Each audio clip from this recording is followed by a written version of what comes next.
اچھا شاہ صاحب، آپ خوش آمدید آپ کو بھی کہتے ہیں۔ دیکھیے، آپ نے تو آئی این ایس وکرانت کو ہلنے نہیں دیا، وہ موو نہیں آگے کر سکے، یہ بھی بہت بڑی کامیابی تھی پاکستان کی۔ لیکن چونکہ سال ختم ہو رہا ہے، نیا سال بھی آ رہا ہے، تو نیوی کے سے کوئی خوشخبری تو دینا عوام کو، اطلاعات آ رہی ہیں کہ چائنا کے ساتھ مل کے پاکستان کے پاس کچھ جدید ہتھیار آ رہے ہیں، کوئی آبدوزیں نئی آ رہی ہیں، تو یہ اطلاع تو دیتے جائیں نا آج۔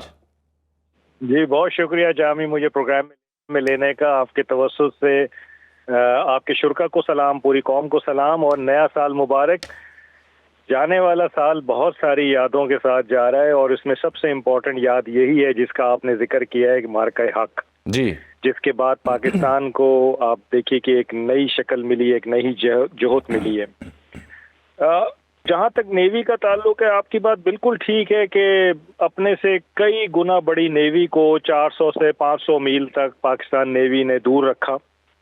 اور میں آپ کو یہ بتاتا چلوں کہ اس مارکے میں پاکستان نیوی میں کوئی کنفیوژن نہیں تھی کہ انڈینز کیا کریں گے، کہاں سے آئیں گے، کس طرح سے آئیں گے، ان کے پاس کیا چیزیں ہیں، کون سے ویپن سسٹمز ہیں۔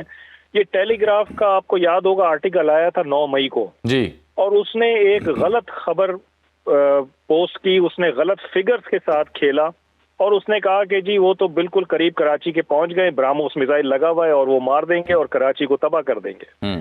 لیکن اس کی وجہ سے کچھ میڈیا میں اور کچھ عوام میں تھوڑی سی ہلچل مچی، لیکن میں آپ کو نیول سرکلز کی بات بتا رہا ہوں کہ وہاں بالکل امن تھا، وہاں ہمیں بالکل پتا تھا کہ یہ کدھر کھڑے ہیں، کیا کر رہے ہیں، کیسے کیسے یہ وکرم کو چھپا رہے ہیں، آگے بڑھنے کی کوشش ہی نہیں کر رہے ہیں۔ اور ادھر تو ایئر فورس اور نیوی دونوں بالکل تیار بیٹھے تھے کہ اس دفعہ ہم نے وکرم لے لینا ہے جس کا انہوں نے ہوا بنایا ہوا ہے۔ ٹھیک، تو یہ ہماری ایگزسٹنگ کیپیبلٹی تھی جامی، جس کے ساتھ ہم کھیلے ہیں۔ بالکل ٹھیک۔ اب تو ہم اس کیپیبلٹی کو ڈیولپ کر رہے ہیں۔ آپ نے دیکھا کہ ابھی ہم نے ترکی سے دوسرا جہاز ملجم کلاس لے لیا ہے، چائنا سے ہم سبمرینز آ رہی ہیں 8، 4 چائنا میں بنیں گی، 4 پاکستان میں بنیں گی۔ زبردست، latest state of the art submarines ہیں ایئر انڈیپینڈنٹ پروپلشن سسٹم کے ساتھ، جس کی وجہ سے سبمرین کافی عرصے تک زیر سطح رہ سکتی ہے، چھپی رہ سکتی ہے اور جگہ جگہ پہنچ سکتی ہے۔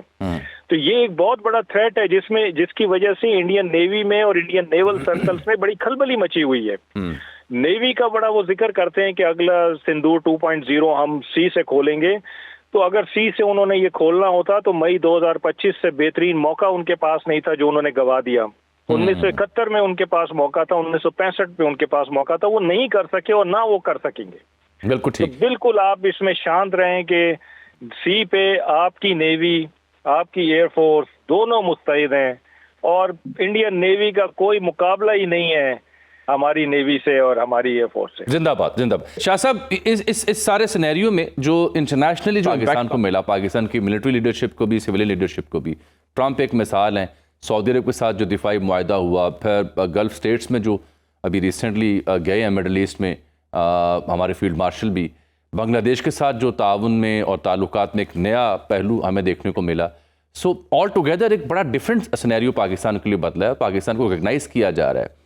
کیا یہ صرف مئی کا واقعہ، وہ جنگ میں ملٹری مائٹ دکھانا، مسلز دکھانا اس کی وجہ ہے، یا Pakistan is really able now کہ وہ انٹرنیشنلی اپنے آپ کو اب ایک پلیئر کے طور پر رکھ سکتا ہے؟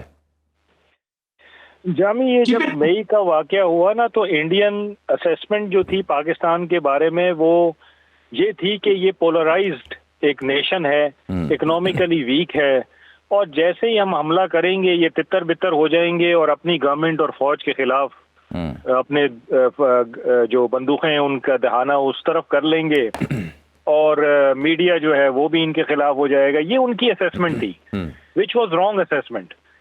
یہ مئی کے واقعے نے دنیا کو یہ دکھایا کہ پاکستان نہ صرف ملیٹریلی بلکہ پولیٹیکلی، ڈپلومیٹیکلی، انفارمیشن وائز، میڈیا، لوگ سب نے مل کر لڑائی کی ہے یکجان ہو کر ہندوستان کے ایگریشن کے خلاف۔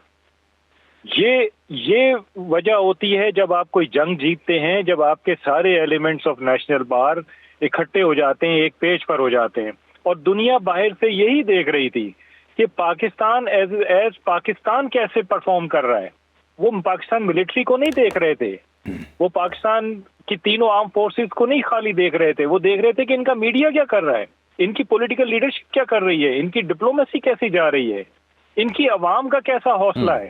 آپ یہ دیکھیے کہ سٹیزن جرنلزم کتنا ابھر کے سامنے آیا. ہمارا تو صرف ایک انگلش چینل تھا, انڈیا کے 40 انگلش چینل تھے, لیکن دنیا کو ہماری بات کیسے زیادہ پتہ چل رہی تھی کہ ہمارے اپنے لوگ میمز بنا رہے تھے. نہیں جی, بہت ایکٹیولی سوشل میڈیا کا یوز تھا, ایکس کے اوپر, یوٹیوب کے اوپر, اس کا فیس بک کے اوپر, Instagram, TikTok and all other multiple جو ایپس ہیں وہاں پاکستانیوں نے انڈیویجولی. اس میں ایڈ کرنا چاہتا ہوں کہ دیکھیں یہ ہم نے سارا مارکا جو جیتا ہے نا, یہ ہم نے مل جل کے جیتا ہے. اس میں کسی ایک کا ہاتھ نہیں ہے, سب کا ہاتھ ہے.